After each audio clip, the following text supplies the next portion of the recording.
अमित शाह जी शायद एक स्वप्निल दुनिया में, एक स्वप्न दृष्टि में जी रहे हैं और एक एक ऐसा ऐसा सोच उनका जो है कि उत्तर प्रदेश ऐसा होना चाहिए। जब पिछली बार चुनाव हुए तो डबल इंजन की सरकार और भारतीय जनता पार्टी ने तमाम वादे किए, तो वाकई उत्तर प्रदेश की जनता को लग रहा था कि जो ये कह रहे वो होगा। और दुर्भाग्यपूर्ण बात यह है कि उन्हीं एजेंडे को, उसी घोषणा पत्र को फिर से दोहराते हुए अमित शाह इस लहजे में बोल रहे हैं कि जो उन्होंने वचन दिए थे वो वचन पूर्ति हुई है। लेकिन क्या ये जो 16 साल की लड़की गहनों के साथ निकलती है स्कूटी पे, ये सिर्फ ठाकुरों की लड़की है? क्या ओबीसी समाज की लड़की, दलित समाज की लड़की, क्या ये कोई आदिवासी समाज की लड़की घूम सकती है? बढ़ते हुए बलात्कार और ठाकुरों का वर्चस्व थानों पे हो या हर जगह हो, दलित की बारात आज भी घोड़े पे नहीं निकल सकती, दलित का उत्पीड़न, ये तमाम बातें बताती है कि ये सिर्फ ढकोसले हैं। वो सही कह रहे हैं कि दूरबीन लगा के देखूं तो दिखता नहीं। अमित जी को किसी को बताना चाहिए कि अमित जी, दूरबीन लगा के दूर की चीजें देखी जाती है, जो नजदीक की चीजें देखनी है उसको चश्मा लगाना होता है। चश्मे से आपको पता पड़ जाएगा कि जो आप बोल रहे हो उसमें कितनी सच्चाई है और कितनी गलतफहमी है। शायद उनके पास सूचनाएं अलग अलग हो गई है, इसलिए वो बार बार कह रहे थे उत्तर प्रदेश में भाजपा आने के बाद एक राम राज्य की स्थापना हो गई। लेकिन ये राम राज्य की कल्पना शायद उनकी है, वो तुलसी का रामायण की राम राज्य नहीं है जहां सब कुछ ठीक हो। यहां दलितों की लड़कियां सेफ नहीं है, थानों का अत्याचार इतना बढ़ गया है कि 1.5 फुट के नल पे नाड़े से आत्महत्या करने वाले लोग शायद उत्तर प्रदेश में मिल जाते हैं। मुख्यमंत्री के अपने गृह शहर में, गोरखपुर में, एक शहरी को होटल में घुस के पुलिस वाले मारते हैं। उसके बाद डीएम और एसपी उसकी विधवा को कहते हैं कि केस करके क्या मिलेगा आपको, प्रताड़ना नहीं मिलेगी। यह न्याय व्यवस्था है।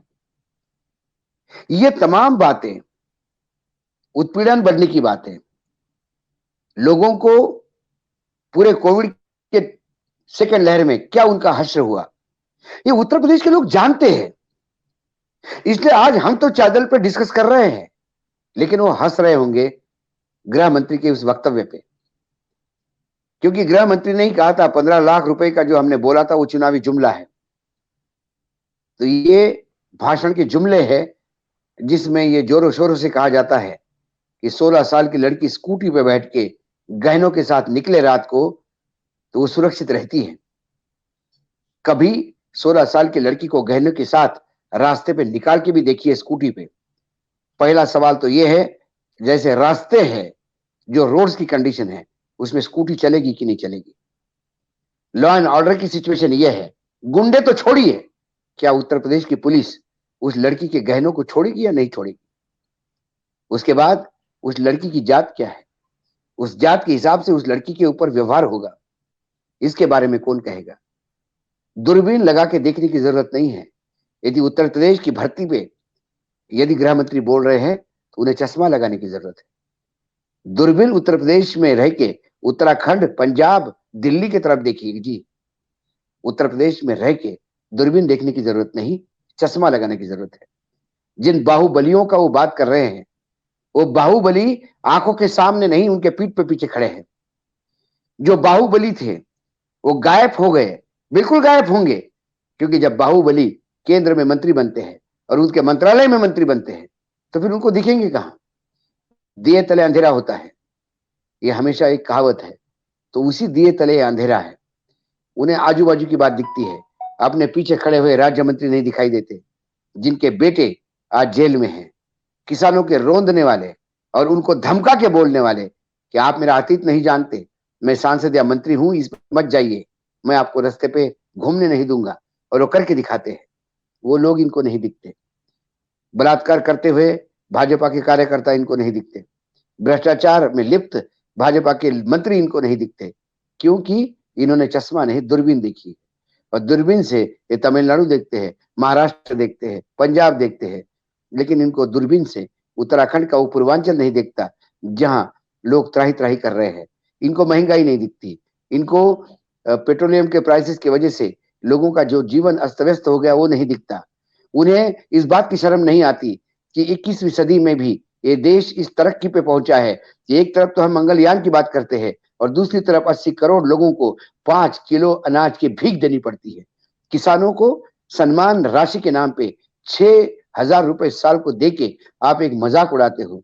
यदि एक किसान के घर में 6 लोग हैं और 500 रुपए पर हर महीना उसको मिलता है तो वो शायद दिन में चाय भी नहीं पी सकता उस सम्मान निधि से। वो सम्मान निधि नहीं, वो भीख है। ये लोगों को समझ में आ गया है। शायद गृह मंत्री को ये पता नहीं, क्योंकि गृह मंत्री को न सम्मान निधि चाहिए, न उनके यहाँ अनाज पहुंचता है। उनका तो पेट पहले से भरा हुआ है। इसलिए इनकी बातें एक मजाक लगती है। वर्तमान में जो स्थिति है उत्तर प्रदेश की, जो अराजकता फैली है उत्तर प्रदेश में, लॉ एंड ऑर्डर की सिचुएशन है, महंगाई है, बेरोजगारी है, गन्ने के अभी तक भुगतान नहीं हुए हैं, सिर्फ सरकारी विज्ञापनों में वचन पूर्ति की बात होती है। वचन पूर्ति यथार्थ के धरातल पे कहां है? राम मंदिर तो आप बना रहे हो, क्या राम उसमें रहेंगे? कौन से राम उसमें रहेंगे? शबरी के राम उसमें रहेंगे? केवट के राम उसके रहेंगे?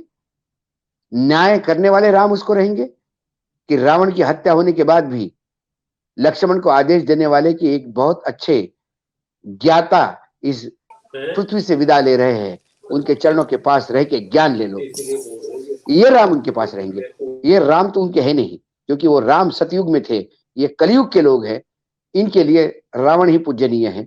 इसलिए इनका भाषण ढकोसला है, मजाक लगता है और पूर्वांचल की जनता इस भली भांति जानती है।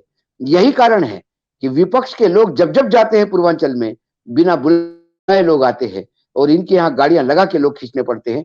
ये वस्तुस्थिति है जो लोगों के सामने है। मजाक लगता है। रहने के लिए सब्सक्राइब करें YouTube पर और पूर्वांचल की जनता इस भली भांति लाइक करें Facebook पर और ज्यादा जानकारी के लिए आपको टाइप करना होगा सिर्फ न्यूज नशा।